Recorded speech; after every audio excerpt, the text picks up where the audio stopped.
মা খারাপ, মা পচা, মাকে বকে দেব, মাকে মেরে দেব। মজার ছলে বলা এই কথাগুলো শিশুর মনে কী পরিমাণ প্রভাব ফেলে জানেন? এই টপিকটা আমারও এত ভালো লেগেছে যে আজকের ভিডিওর সাথে আমি এই টপিকটা শেয়ার না করে পারছি না। তো চলুন কেক ডেকোরেশনের সাথে সাথে মোটিভেশনমূলক এই কথাগুলো শুনে নেই। So let's go. মা খারাপ, মা পচা, মাকে বকে দেব, মাকে মেরে দেব। মজার ছলে বলা এই কথাগুলো শিশুর মনে কী পরিমাণ প্রভাব ফেলে জানেন? অনেকে আছে তারা যখন দেখে মা তার বাচ্চাকে শাসন করছে তখন মজার ছলে বলেই ফেলে, মা খারাপ, মা পচা, মাকে বকে দেব, মাকে মেরে দেব। মজা করে বলে, আদর করে বলে। এতে কী বা যায় আসে? কিন্তু না, যায় আসে। মজার ছলে বলা এই একটি বাক্য শিশুর মনে তার মায়ের সম্মানকে প্রশ্নবিদ্ধ করে তোলে।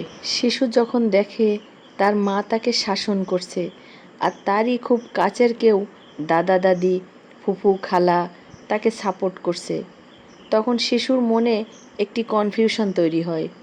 সে ভাবে তার মাই ভুল ছিল, বাকি সবাই ঠিক ছিল। শিশুর মনে একটি দ্বন্দ্বের সৃষ্টি হয়। সে মুখে কিছুই বলে না, কিন্তু তার এই জিনিসটি তার মাথায় গেঁথে থাকে। পরবর্তী সময়ে যখনই তাকে শাসন করতে যাওয়া হয় সে ভাবে সে ঠিকই আছে, মা তাকে অকারণে শাসন করছে। তখন শিশুদের মনে নানান প্রশ্ন আসতে থাকে। মা কি আসলেই আমার ভালো চায়? যে মানুষটি আমাকে ভালোবাসেন তিনি সত্যিই পচা? আমি কি তাকে সম্মান করব নাকি করব না? আমরা জানি মা তার সন্তানের ভালো চায়। শিশুরাও যেন এই মানসিকতা নিয়েই বড় হয়। তাই কোনো মা যখন তার সন্তানকে শাসন করবে তখন তার সেই সিদ্ধান্তকে সম্মান করুন। শিশুকে বলুন, তোমার মা তোমার ভালো চায়, বিধায় তোমাকে শাসন করছে। শিশুর সামনে কখনোই এমন নেতিবাচক কথা বলবেন না, মা পচা, মাকে মেরে দেব। এই ধরনের নেতিবাচক কথাগুলো শিশুর সামনে বলা থেকে বিরত থাকুন। যদিও আপনার মনে হয় মা ভুল শাসন করছে, তবুও শিশুর সামনে মাকেই সাপোর্ট করুন। কিন্তু তার বাচ্চার সামনে কখনোই বলবেন না, মা পচা, মাকে মেরে দেব। শিশুদের শিক্ষা শুধুমাত্র স্কুল, কলেজ বা বইপত্রে সীমাবদ্ধ নয়। আমাদের সকল আচরণ থেকেও শিশুরা কিন্তু শেখে। তাই এমন কিছু করবেন না যাতে শিশুর মন থেকে কারো প্রতি সম্মানটা উঠে যায়। আজকের পর থেকে এই ব্যাপারে অবশ্যই সচেতন থাকবেন।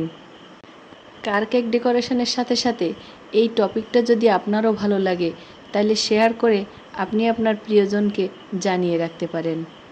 আমার আজকের ভিডিওটি যে যেখান থেকেই দেখছেন ভালো লাগলে একটা লাইক দিবেন প্লিজ। ভিডিওটি ইউটিউব চ্যানেল থেকে দেখলে চ্যানেলটাকে সাবস্ক্রাইব করার অনুরোধ রইল। আর পেজ থেকে দেখলে পেজটাকে ফলো করুন প্লিজ। ভিডিওটি আপনাদের কাছে কেমন লেগেছে কমেন্ট করে জানাবেন। তাহলে এ ধরনের ভিডিও তৈরি করতে আমি আরও উৎসাহ পাব।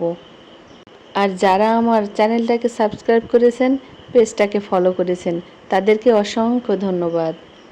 সবাই অনেক বেশি ভালো থাকবেন, সবাই সবার জন্য দোয়া করবেন। আল্লাহ হাফেজ, আসসালামু আলাইকুম।